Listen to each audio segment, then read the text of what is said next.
Listen to me. nalinyoyokanga bien Delay does not mean denial. kobuumera elobite ba boyo You may have delayed okozala owuumeri in a desert, nakati ya desert in a wilderness, nakati ya in a situation, na situation yet you're faithful to God. mais oza fidèle epai ya nzambe You're asking yourself, ozomituna God, nzambe yet another year is passing. mbula mosusu yango What ezosila have I gotten out of my faithfulness? ngai na kati ya fidélité na ngai nini I nazwi come this evening naye pokwa lelo to tell you mpo nayebisa yo that the God of Anna ke nzambe ya ana is not a dead one. aza mokufi He te is going to answer every prayer. akoyanola losambo He nyonso will even answer my own prayer. akoyanola mpe losambo na nga moko Before we cross over to 2022, aba tokalisa 2022 every prayer that you have been praying for losambo nyonso bana kosambela is going to be answered. ekozwa eyano nango In the name of Jesus Christ. napesi bino mbote kati ya kombo na yesu. This is a blessed evening. Oyo eza pokwa moko epambwami. I'm sure God is going to answer every prayer. Naza silke nzambe azoke koyanola losambo nyonso. My prayer for all of us that I make these days Losambo ya biso nyonso oyo nasalaka mikolo oyo is that the rest of the days that are left to end the year, eza ke mikolo oyo etikali kati ya mbula oyo let every prayer of every child be answered. losambo ya mwana nyonso ya nzambe ezwa eyano. Thereof I expect a testimony Na yango naza kolikia matatoli in the mouth of every child of Palema na Celeste. munoko ya mwana nyonso ya Palema Celeste. Before we cross over to another year, Apato katisa kati ya mbula ya sika I expect God to answer every prayer. nazo likia nzambe ayanola priere nyonso ya moto. My God is never late. Nzambe nanga azalaka na retard te. He does things in his own timing. Asalaka makambo na ngonga na ye moko. But we are going to command the heavens Siko tozoke kokomande lola for these days which are left pona mikolo oyo etikali to open up for us. efungwama pona biso. And every prayer must be answered. Pelo sambo nyonso ezwa yano nango. Olobi amen te. Tariyo.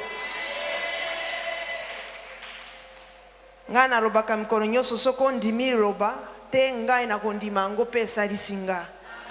Posoki na teremi awa nazomi te ape nazo te ayo. Siko ezapo na biso mi bare kondima liloba soit totiki me soki otiki ngana ndimi yango et puis esali singa. Amen.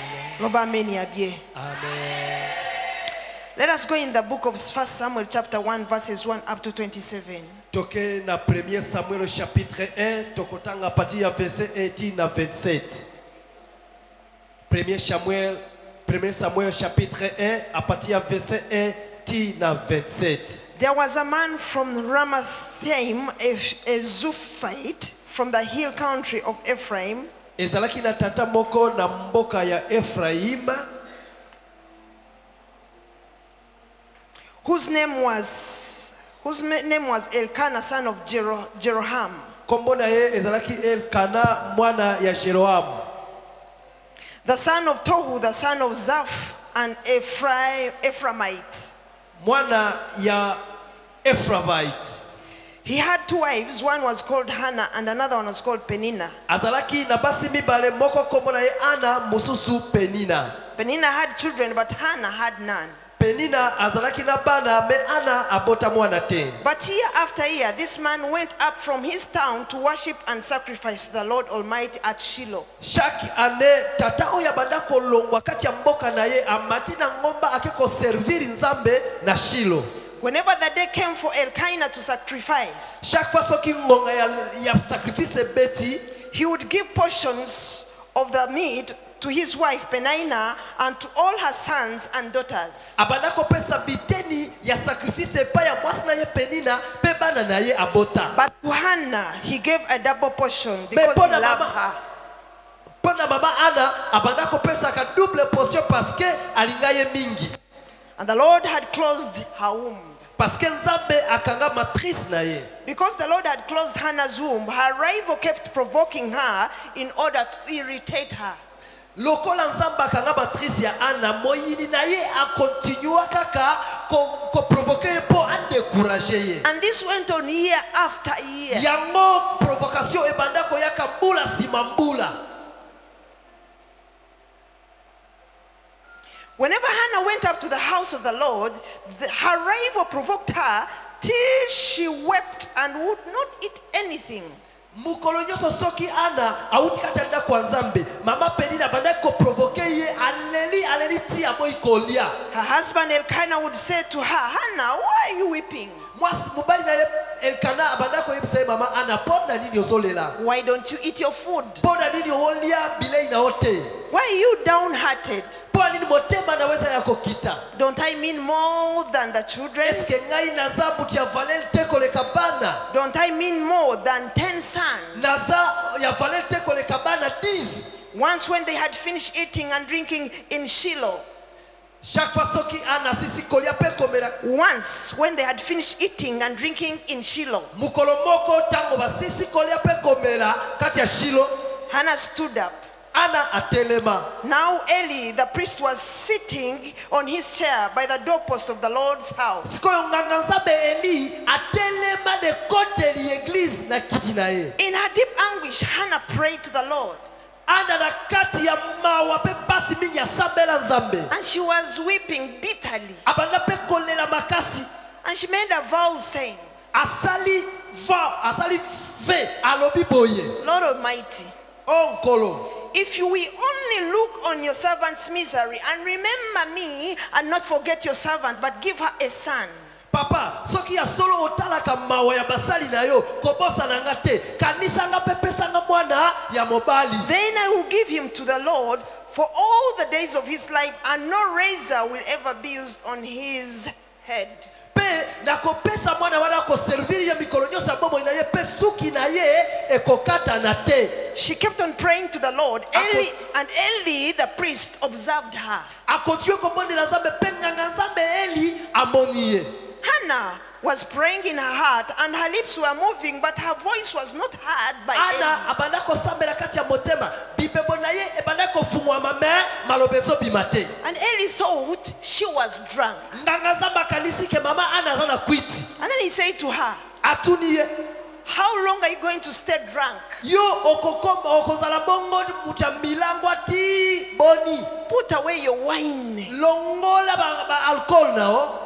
Not so, my Lord, Hannah replied to him. Mama, I'm a woman who is deeply troubled. I have not been drinking wine or a beer. Mama ana alobina nganga nzambe keza bongo te mokonzi na ngai. Naza kolela paske nazo mitungisa makati ya motema na meliata masanga te. I was only pouring out my soul to the Lord. Na manane kosopa molema na ngai epa ya nkolo. Do not take your servant for a wicked woman. Kozwa musai na yo lokola mwasi ya makamba mabe. I have been praying here. Na bane kobonde la awa. It was out of my own anguish and pain. Euti kati ya mawape paso na zanango. And then Eli answered, Wadanga nzambe a répondre. go in peace. Kende kati ya kimia. And may the God of Israel grant you what you have asked him. Nzambe ya Israela apesa yo bosenga na yo. And she said, may your servant find favor in your eyes. Alobi pe musai na yo azwa fabel na bisu na yo. Then she went her way and ate something, and her face was no longer downcast. Wana azongi azueloka kolia pe aberi pe elongi na ye etikala kokita na sete. But early in the next morning, they rose and worshipped before the Lord, and they went back to their home at Ramah. Early in the morning, they rose and worshipped the Lord and went back to Ramah. Tongo balamuki baguma meri nkolo pe bazongi pa na bango na Rama. Elkanah made love to his wife Hannah, and the Lord remembered her. Elkana akutani na mwasi na ye ana penzambe akanisi ye. So in the course of time, Hannah became pregnant and gave birth to son. Siko na tango muke ana azwaze mipe abota mwana. And she named him Samuel, saying, because I asked the Lord for him. Apesi ye kombo Samuel alobike lokola na senga ye nkolo. And the Lord has answered me. Penzambe ayanoli ngai. Father, Lord, in the name of Jesus Christ, Papa na kombo na Yesu Masia. thank you for your dear word. Merci pona iloba nao. We are closing and ending the year. Tozo kanga pe tozo suki sambula. Many of us have been asking for something, Ebe na biso tozana biloko tobana kosenga. but our prayers seem not to be answered. Melo sambo na biso zomona neti ezwe ya note. God, you're never too late. Nzambe yo zalaka trop You tate. can do anything, anytime. Okosala eloko nyoso na ngonga nyoso. Father, we ask papa tosengi yo as you answered Anna, ndengo yanola mama Ana answer every prayer. yanola losambo nyoso Before we cross over ava tokatisa to another year, na mbula mususu let us cross over with a heap of testimonies. tokatisa na mopiko ya Father, matatoli one thing I know, papelo komoko na yebi you are never late. yozala You can do karetarte anything. You can do anything okoki kosala nyoso at any time. na ngonga nyoso In Jesus' name I pray. ono pisande jesu na sambeli Amen. tolobi amen. Ladies and gentlemen, Bamama bapapa I have 15 minutes. nazaka na 15 minutes But I have a word that God has given to me. me nazali lobonzamba tie kati na nga Many of us have been troubled, ebe na biso tokwena mikakatano asking ourselves, what have we done in this year? tozomituna na mbula oyo tokokisi nini We have been so faithful. tozalaki très fidèle Some of you are choir members. bamosusu boza bayembi na kora Some of you are disciples. bamosusu boza badisiple And very faithful at that. bozalaki fidèle na misala na But you're bino asking yourself, me ozomituna how come that God has not answered my prayer? ndenge nini boye nzambe azoyanola nga te As I was talking to God this ndenge morning, na bandosola na nzambe He tonga lelo spoke to me. nzambe alobi na nga God tell them kende loba na bango that I'm going to bless them. ke nazoke kopambola In bango these few days that are left, na mikolo oyo etikali I am going to bless them. na kopambola I'm bango going to answer every prayer. na koyanola losambo nyonso Every prayer of a child of Parliament losambo Celeste nyonso ya bana parlema is celeste not going to go to another year Ako- without being answered. akokota mbula mosusu te sa eyano na ye. Listen to me. nalingi oyokanga bien Delay does not mean denial. kowumela elobi te ke baboyi yo You may have delayed okozala owumeli in a desert, na kati ya in desert a wilderness, na kati ya in a situation, na situation yet you're faithful to God. me oza fidèle epai ya nzambe You're asking yourself, ozomituna God, nzambe yet another year is passing. mbula mosusu yango What ezosila have I gotten out of my faithfulness? ngai na kati ya fidélité na ngai nini I nazwi come this evening naye pokwa lelo to tell you mpo nayebisa yo that the God of Anna ke nzambe ya ana is not a dead one. aza mokufi He te is going to answer every prayer. akoyanola losambo He nyonso will even answer my own prayer. akoyanola mpe losambo na nga moko Before we cross over to 2022, aba tokatisa 2022 every prayer that you have been praying for losambo nyonso bana kosambela is going to be answered. ekozwa eyano nango maboko na molola bien Listen to me. yokanga bien Anna was troubled. mama ana azali na problème Anna was mocked. batyola ye Anna was laughed at. ana baseka Anna was asked questions. ana batuna ye They bakestion were asking her, bazotuna ye where is your God? nzambe na waza wapi Anna was going through a troublesome time. ana abanoleka na ntango moko ya pasi You may be there. okozala oza You kuna have a penina somewhere. oza na penina moko quelque part Penina makes you restless. azangisi yo pongi He's asking you, azotuna yo where is your God? nzambe na waza wapi Let me tell you, tika nayebisa yo the God of Anna nzambe ya ana does not die. akufa And te he sent me to tell you, atindinga naloba na he yo will answer your prayer. akoyanola He losambo na will yo answer your prayer. akoyanola losambo He na will yo answer your prayer. akoyanola losambo na And yo let me tell you, mpe tika nayebisa yo the miracle is going to do for you. The miracle he is going to do for you miracle oyo azoke kosala mpo na yo is going to be given a name. ekopesamela kombo It will be given a name. ekopesamela kombo God has answered my prayer nzambe ayanoli losambo na nga and given me what I asked for. apesi nga oyo nasenga Listen to me. yokanga bien Penina was mocking Anna, penina banda kotyola ana thinking the God of Anna is dead. azokanisa ke nzambe ya ana akufa Ladies and gentlemen, papa God does according to his timing. nzambe asalaka paraporo na ngonga na ye Delay does not mean denial. tala kowumela elobi teke bapibeli yo He bibaboyi yo does things according to his time. asalamaka paraporo na ngonga na ye Penina is laughing at you. penina azoseka yo People asking you questions. bato bazotuna yo You mituna have no answers to those oza na questions. biyano ya mituna wana Hold te on to your God. loba na nzambe na Do yo not put your God down. kotya nzambe na yo na se Don't te listen to their questions. koyoka bakestion na bango He te is going to do it for you. azoke kosala yango mpo na And yo I'm putting a time limit. mpe nazotya limiti ya ngonga Before this year ends. ava tosukisa mbula Before oyo this year ava ends. tosukisa mbula oyo Before this year ava ends. tosukisa mbula oyo Before this year ava ends. tosukisa mbula I oyo prophesy nasakoli something is going to happen. eloko moko ekosalema Something is happening in eloko your moko camp. ekosalema Something is happening in your camp. eloko moko ekosalemela yo na ka na yo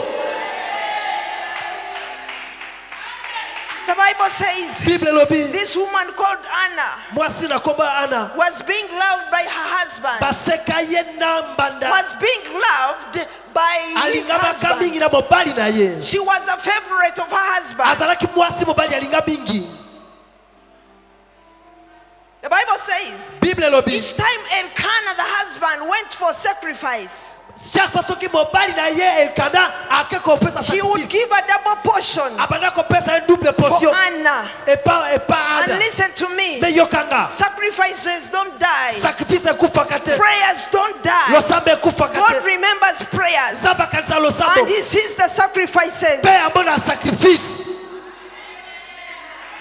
Listen to me, Yokanga bien the Bible clearly tells us Bible na polele lobi boye Penina kept on mocking, Penina a continué but kochola Hannah did not give up. mais Ana sudola te She woke up one day, alabuki bukolo she boko said enough is enough. alobi trop c'est trop I am going to reason with my na God. ko raisonner na zambe nanga Ladies and gentlemen, ba papa ba mama these few days that are left, mikolo oyo etikali we are left with a few days to cross over to another totikali year. kana mikolo muke pa tokota mula Reason with your God. raisonner na zambe na yo Lata esprit ya penai ya Anna.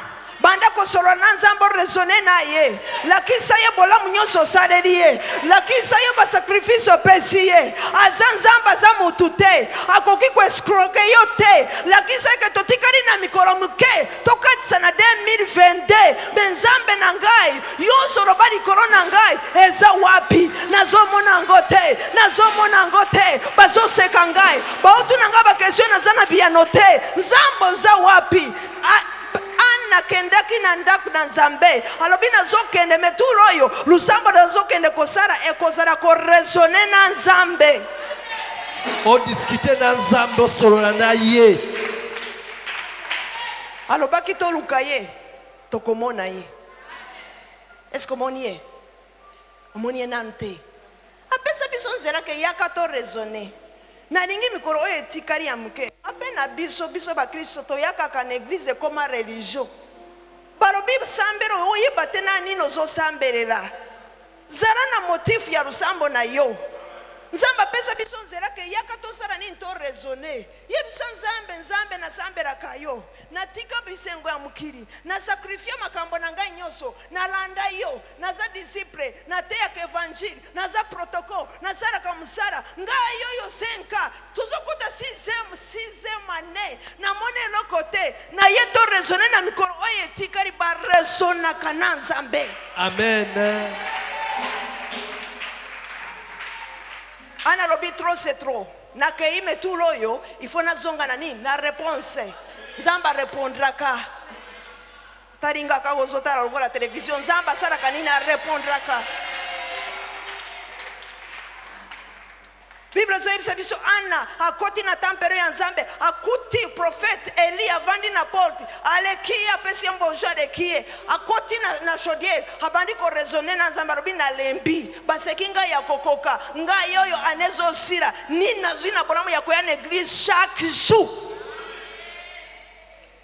jour baninga bazana bandako babangi potopoto kembule beti me yoyo sote potopoto ane mubimba il faut raisonner na nzambe ora ba mikoro etikali nzambo sa nzambe ebikama okoki kosala même na ngonga ya suka sale nanga quelque chose atana le 31 eloko na seraka bane na bane sala yango na simba yango. Problème na biso beta maboko tumba prière koma kaka tumba kozana mama esengelo raisonner na nzambo tumbite amona te sika Ana tango akotaki na tempera tumbaki akendaki ko raisonner na mukolo biloko soki atumbi nzamba tumbite kotumba mate alobi turo na kotumba te mena lingi nazwa réponse beta maboko ya bien na bololo. Bien-aimé, mikole tikadi prière na yo na ngai ezala ko raisonner na nzambe soki akatisa bana Israël na mai ya munana mer rouge na ngonga ya suka batali mai etali bango batali sima bango na balandi bango batali liboso mai eza liboso na bango me na ngonga ya suka asali miracle bakatisi baleki na bango asala miracle moko avatokatisa na 2022 pona yo.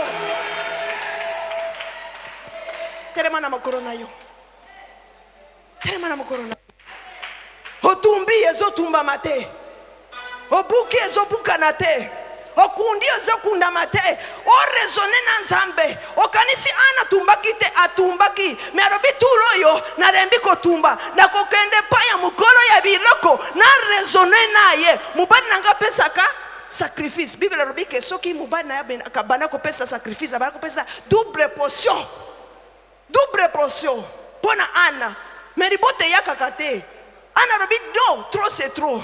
Na kotika na boite, nazoke de kotuna nzambe pona nini nazo bota te. Tuna nzambe pona nini osara kamsara te. Tuna nzambe pona nini obaraka te. Tuna nzambe pona nini oleraka janvier en janvier. Totikali na mikoro ya muke. Matea oyo kwelembangu. Olembi yango ngana koyamba yango. Amen, mama, amen. Sukaza nzambe bikama sara bikama. Ezare tarte pona nzambe.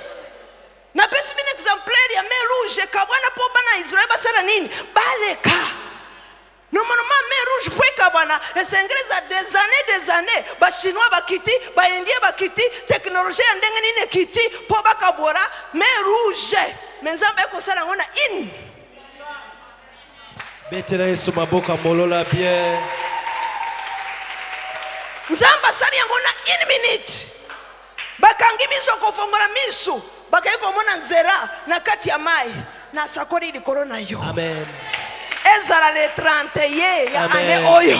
Nzamba kabola mai oleka na yo. Amen. Osimba Amen. miracle na yo. Amen. Amen. Amen. Todebi kozala na kati ya bu Kristo mebota kabambu mate. Problème ezani ne nzambe biso sote ba pasteur. Bible robika tozo sambira meto sambira kande mabe. Bereto tingama na bamandoki basika moto Joël na rembi na prière wana moto batu bayaka kariboso na nzambe ba raisonner naye tumba metikira ngonga makasi pe ya munene pona kosorora na nzambe kota likambo na ngai nzambe sika wapi na sumukaki soki na sumukaki rimbi sangai mena rembi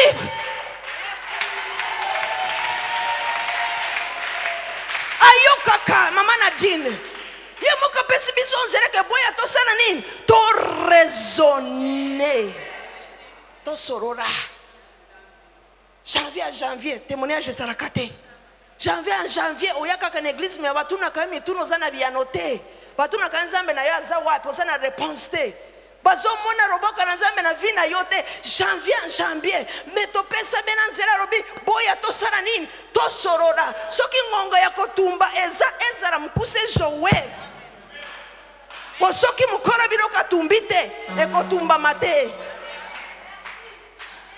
soki nzamba tumbi ekotumba me soka boya to tumbi soki ekotumba mate. Il faut raisonner na ye. Aye bisa yo nini yango otumbi ezotumba mate. Opesi ezo changer te. Ote évangile ezo changer te. Biso tozo katsa ane mususu. Même na témoignage ya buku ekufi na ndako na yo.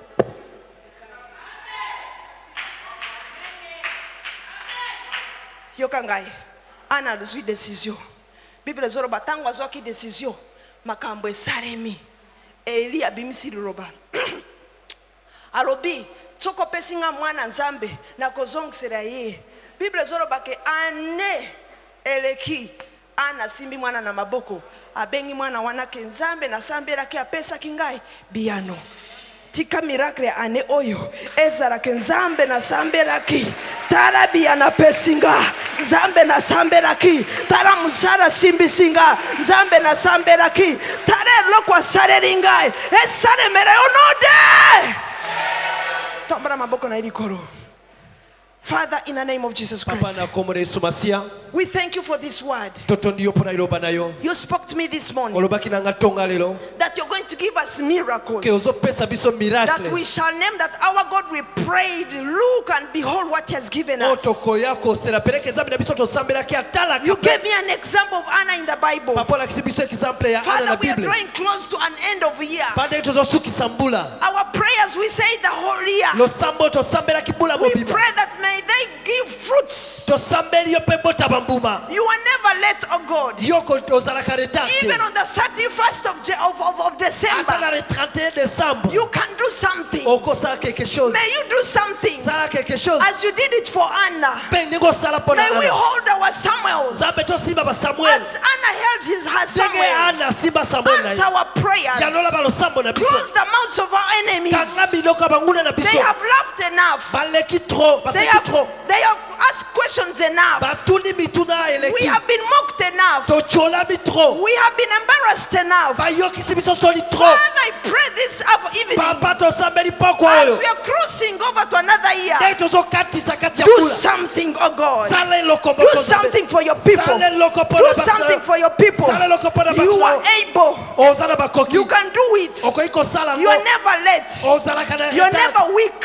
ozalaka pe faible te You are never weakened. oyo balembisaka You yo can te never be bewitched. okoloka oyo nyonso I aloka pray, biso my God, mpe nasambeli as we are ending the year, nde tozosukisa mbula let every prayer losambo nyonso that your people have o prayed bato o basambeli be answered. ezwa Be eyano answered. ezwa Be eyano answered. ezwa Be eyano answered. ezwa The eyano God of Anna, nzambe ya ana be our God. zala nzambe na Be biso our God. zala nzambe na biso Answer every prayer yalola losambo in nyonso Jesus' na name. nkombo na yesu Amen. tolobi amen beta maboko mpo na yesu nambolola bien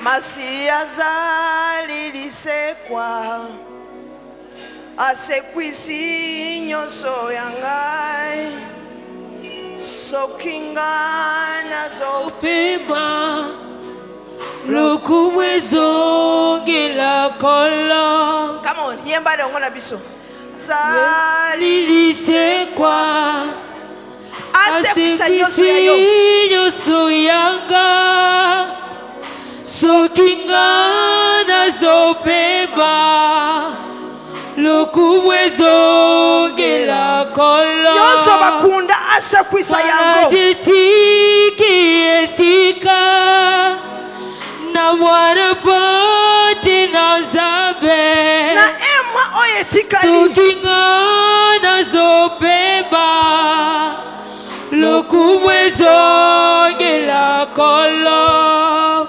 Merci. Yes. Thank you, Holy Spirit.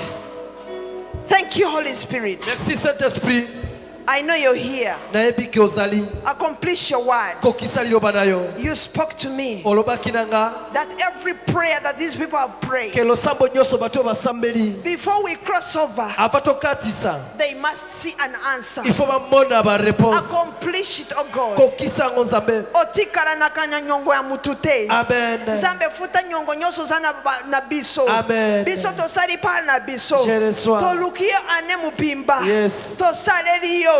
Togene. Tokoti ba chaudière. Topesi ba dimu na biso. Tosanctifie vie na biso. Yahweh. Toye ko raisonner na yo pokwa lelo tito koma le 31. Nzambe. Est-ce qu'on koki ko yiba biso? Jamais yiba biso. Futa nyongo nyonso ya biso. Répondre ba prière na biso nyonso. Tika to simba biano na biso na maboko na biso. Po eloko na yebi ozalaka retarte. Osara yango pona bana Israël. Bakatima yebale. Bakatima ya mer rouge. Banguna na bango ezipi bango. Okoki kosala na biso. Ata na ngonga ya suka. Tokatisa tokoma na Kanaan na biso.